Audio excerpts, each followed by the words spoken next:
오늘도 핫한 정보를 제공하고 주요 사건을 톡톡 건드려보는 톡톡톡 프로그램의 MC 현정, MC 은지입니다. 오늘은 표절에 대한 이야기입니다. 네, 조금 더 자세하게 말씀해 주실 수 있나요? 표절이란 다른 사람의 저작물 일부 또는 전체를 몰래 따다 쓰는 행위를 뜻하는데요. 네, 그래서 저희가 오늘 여러 가지 표절 중 5가지 주제를 가지고 왔습니다. 대학생들이 쉽게 접하고 흥미로워할 만한 노래, 의상, 책, 방송 그리고 레포트입니다. 네, 그럼 그중 첫 번째인 노래에 관한 주제를 가지고 시작해 볼까요?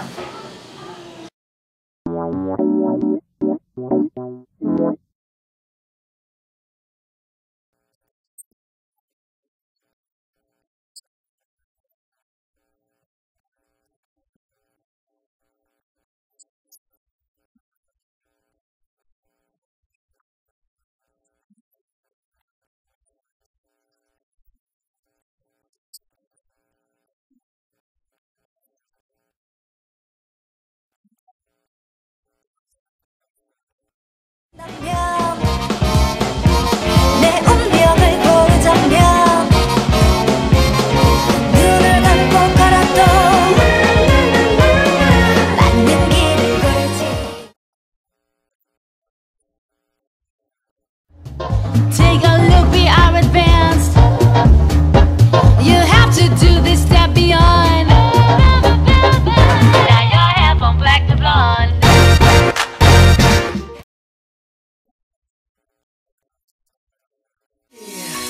Love is pain, dedicated to my broken hearted people. One saw the flame, yes, scream my name. Damn, and I'm so sick of love songs. Yeah, I hate them love songs. You never feel lost when you're up high. Analyze this last and you feel fine.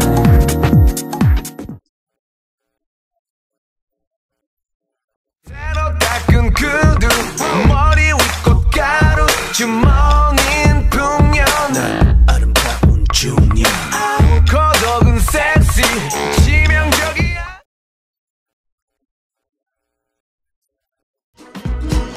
Baby, pass the aspirin. Something's gotta work.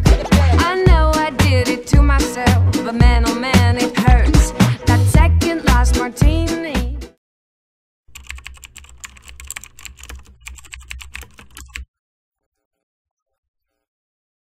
표절 논란의 첫 시작은 지난 2일 방송된 MBC 무한도전의 자유로 가요제. 프라이머리는 박명수와 함께 거머리 팀을 결성해 직접 작곡한 노래 아이가씨를 공개했는데요. 이 곡은 공개 직후 주요 음원 사이트 1위에 올랐습니다. 하지만 이후 네티즌들에 의해 아이가씨가 네덜란드 출신 가수인 카로 에메랄드의 곡을 표절한 것이 아니냐는 의혹이 제기된 건데요. 프라이머리 측은 장르적 유사성에 따른 해프닝이라며 해명했지만 논란은 식을 줄 몰랐습니다. 프라이머리 같은 경우는 우연의 가능성이 완전히 지금 배제된 거죠. 왜냐하면 그 카로 에메랄드라는 뮤지션의 음을 굉장히 좋아하고 그 앨범을 즐겨 듣는다고 말을 했으니까요. 그러면 우연의 가능성은 완전히 배제됐는데 프라이머리가 생각하는 표절과 레퍼런스의 그 기준, 경계선과 지금 대중이 생각하는 그 임계점이 다르기 때문에 생기는 논란인 것 같고요. 프라이머리의 소속사 측은 불미스러운 논란에 대해 진심으로 사과의 말씀드립니다. 기부 활동을 비롯해 좋은 취지를 가지고 시작한 이번 이벤트의 의미마저 이번 논란으로 퇴색된 것은 아닌지 깊은 우려의 말씀을 전합니다. 라며 입장을 밝혔습니다.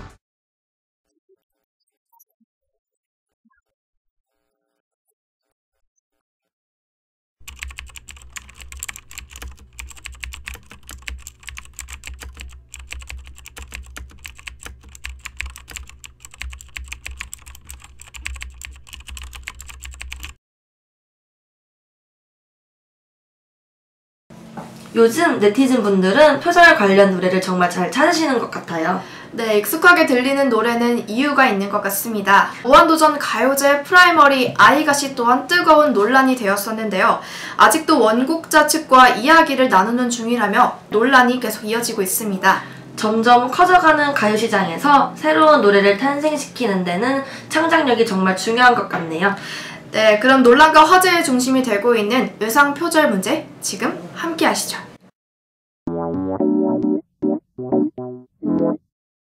윤은혜 씨가 최근에 중국에 출연한 한 예능 프로그램에서 의상 표절 논란이 있었는데요. 중국의 한 의상 디자인 서바이벌 프로그램에 출연해 흰색 코트에 날개 모양 레이스를 단 의상을 선보여 1위를 차지한 윤은혜 씨. 방송이 나간 후 디자이너 윤춘호 씨는 윤은혜 씨의 의상이 자신이 디자인한 옷과 매우 유사하다며 표절 의혹을 제기했습니다. 이에 윤은혜 씨의 소속사 측은 소매 부분의 장식은 꾸준히 사랑받아온 아이템이라며 반박, 자사의 브랜드를 홍보하기 위해 윤은혜 이름을 도용하지 말라는 강경한 입장을 밝혔습니다.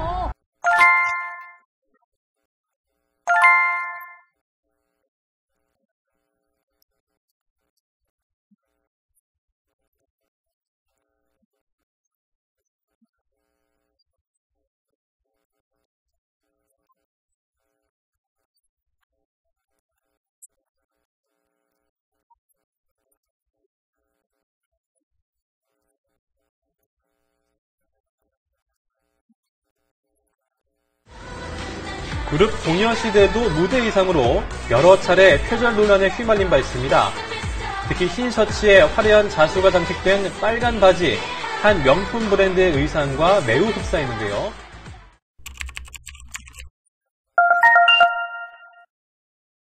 완전 똑같이 만들었구만. 하나라도 틀리게 말하고 하나 색깔이라도 하나 다르게 하고 그렇게 말해야지. 신발만 봤을 때는 다 똑같아 보이는데 너무 똑같아서 안 뺏긴 거라고는 못할 것 같아.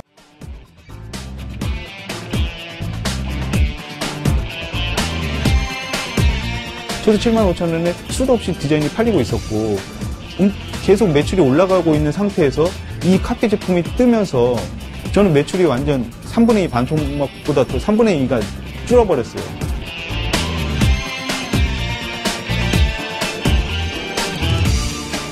이거 어디서 팔던데 이거 뺏긴 거 아니에요? 라고 디자이너가 그 소리를 듣게 된다면 얼마나 가슴이 아프겠어요. 최근 20대들은 의상에 관심이 많고 꾸미기에 관심이 많아서 저러한 의상 논란은 낯선 것 같으면서도 낯설지가 않은데요. 유명한 연예인이 논란에 휩싸여서 더욱더 그런 것 같습니다. 네, 윤은혜 씨의 의상 논란은 해당 프로그램 1등 소식 바로 다음으로 터지면서 더 뜨거운 논란에 휩싸이게 됐죠. 자랑스러운 1등이 불명예스러운 1등이 되었습니다. 다음은 책입니다. 한국 문단 또한 표절 논란에 비껴가지 못했는데요. 영상으로 함께 하시죠.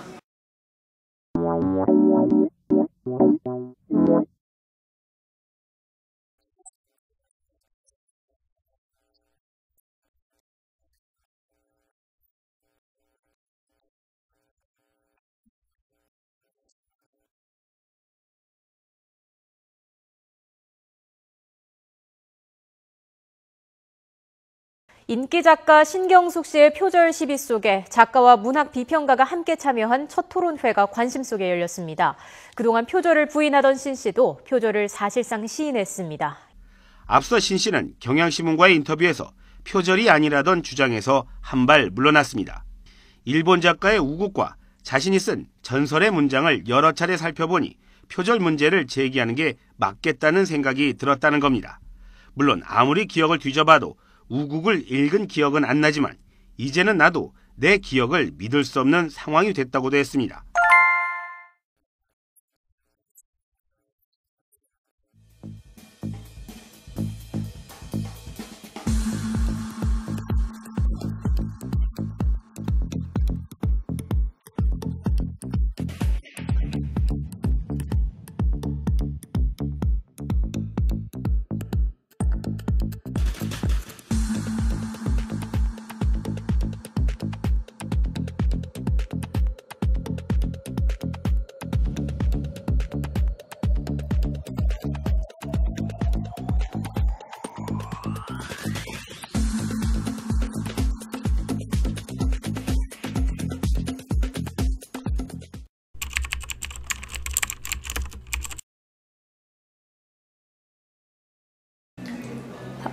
네, 참고와 표절은 엄연히 다른 문제 같네요. 네, 그렇습니다. 표절 논란에 휘말리면 자신의 입장 또한 시원하게 규명해 주었으면 좋겠다 싶기도 하고요. 은지 씨. 네, 혹시 방송 표절 들어보셨어요? 네, 저번에 MBC 인기 프로그램 마리텔에서 김구라 씨가 하는 말을 들었습니다. 네, 저도 보았는데요. 그럼 방송 표절엔 어떤 것들이 있는지 함께 보시죠.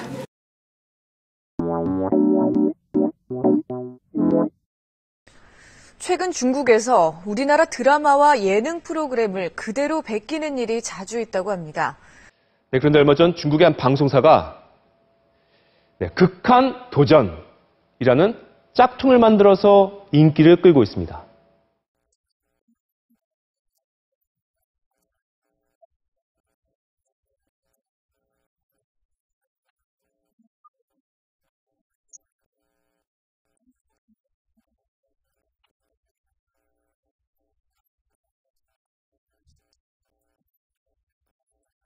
중국의 한 방송사가 KBS와 공동으로 중국판 개그 콘서트를 준비하고 있는 상황에서 다른 경쟁 방송사가 먼저 표절해버린 겁니다. 我们之前已经和 KBS 签订了版权合作协议，这一次遇到有其他卫视抄袭的现象，感到非常荒唐。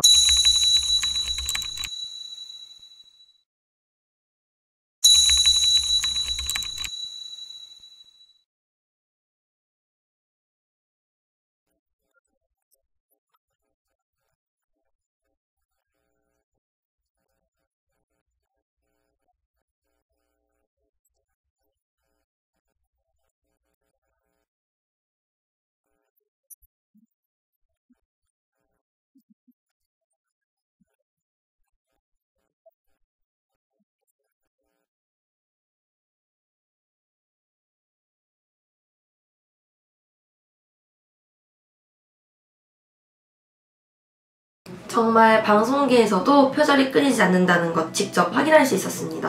네, 이렇게 다양하고도 끊이질 않은 표절의 세계. 도대체 어디까지일까요?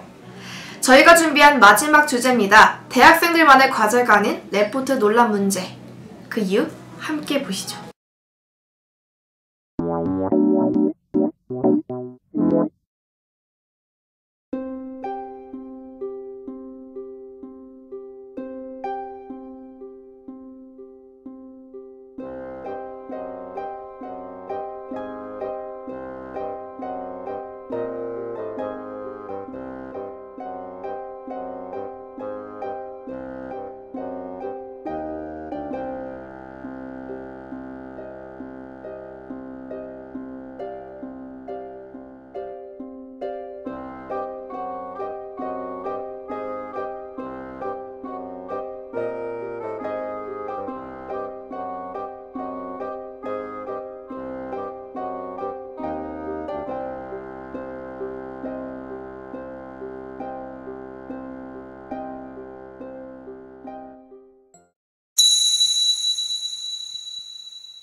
표절 의혹을 받은 동국대 총장 단독 후보자 보광스님의 논문 18편이 표절로 결론났습니다. 동국대 총동창회 등에 따르면 동국대 연구윤리진실성위원회는 최근 표절 의혹이 휩싸인 보광스님의 논문 30편 가운데 18편을 표절로 결론 내렸습니다. 총장과 이사장의 사퇴를 촉구하며 학생 및 교수 등이 장기 단식을 이어가는 동국대에 시민단체들이 지지 방문을 했습니다. 사학개혁국본과 반값 등록금 국민본부는 어제 동국대에서 기자회견을 열고 49일째 단식하는 김건중 부총학생회장의 생명을 살릴 수 있도록 동국대는 학내 문제를 조속히 해결해야 할 것이라고 촉구했습니다. 이들은 동국대와 조계종은 일면 스님과 보광 스님의 퇴진을 결단해야 할 것이라고 덧붙였습니다. 김 씨는 논문 표절 판정을 받은 보광 스님이 총장에 사찰에서 문화재를 절도한 의혹 등이 불거진 일면 스님이 이사장에 선임되자 사퇴를 촉구하며 본관 앞에서 천막을 치고 단식 투쟁을 벌이고 있습니다. 오늘은 학위 논문까지 베끼고 대필하는 뻔뻔한 관행을 따져보겠습니다. 우리 사회의 신뢰를 허물어뜨리는 현장, 박진준 기자가 취재했습니다. 논문 작성의 전 과정을 지도해준다는 한 컨설팅 업체의 홈페이지입니다. 석 박사급 전문가들이 주제 선정과 연구 방법, 집필까지 도움을 줄 수 있다고 광고합니다. 망설임이 없이 가격을 제시합니다. 학위가 그냥 통과만 된다 싶으면은 그 석사나 박사 과정에 상관없이 200만 원이면 다 돼요. 국내에 잘 알려지지 않은 외국 논문을 활용해 새 논문을 만들어낸다고 합니다. 명품을 그냥 그 짝퉁 만들어 파는 건데 기존 문헌 이용해가지고 논문을 만들어드리는 거라 비용도 적게 들고 있어요. 일부 대학은 교수들이 학생 유치를 위해 논문 대피를 조장하고 있다는 의혹도 제기되고 있습니다. 스펙이 필요한 직장인과 기업인들이 많이 몰리는 특수대학원이나 야간 대학원이 대학의 주요 수입원이 되면서 생겨난 사실상 학위 장사입니다. 논문은 걱정하지 말아라. 다 대필도 해주고 다 해준다. 석사과정 입학만 해라. 교육당국은 뾰족한 대책이 없다는 입장입니다. 대필에 대한 개별적인 항목 자체에 대한 거에 대해서는 석학의 상징 학위까지 구매할 수 있는 상품이 돼버린 시대. 더 엄격한 검증과 제재 수단이 필요합니다.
레포트와 논문에 관련된 표절법 좀 더 보완이 시급하다고 생각합니다. 네, 정보의 바다 시대에서는 지식재산권이 정말 중요하다고 여겨지는데요. 이러한 법을 빨리 제정하지 않으면 나중에 주체할 수 없겠죠? 네, 다른 분야 또한 표절에 관련된 법을 자세히 지정해 놓으면 좋겠다고 생각합니다. 오늘 함께 해본 표절 이야기 어떠셨나요? 제가 생각한 표절은 정말 세 발의 피였네요. 두 눈과 두 귀로 확인할 수 있던 정말 유익한 시간이었습니다. 네, 맞습니다. 이렇게 유익한 시간을 가질 수 있었던 건 저희 톡톡톡 덕분이겠죠? 저도 그 말에 공감하는데요. 정말 유용한 톡톡톡 프로그램. 다음번에 또 어떤 주제를 가지고 인사드릴지 정말 기대됩니다. 은지씨, 이렇게 또 마지막 인사를 하려니까 시원섭섭한데요? 현정씨, 그래도 저희는 유용한 정보를 모든 사람들이 알게 되는 그날까지 톡톡톡 프로그램을 진행할 거잖아요. 그러니 서운해하지 말고 시원하게 인사드립시다. 네, 알겠습니다. 그럼 저희는 여기서 마치면서 인사드릴게요. 안녕!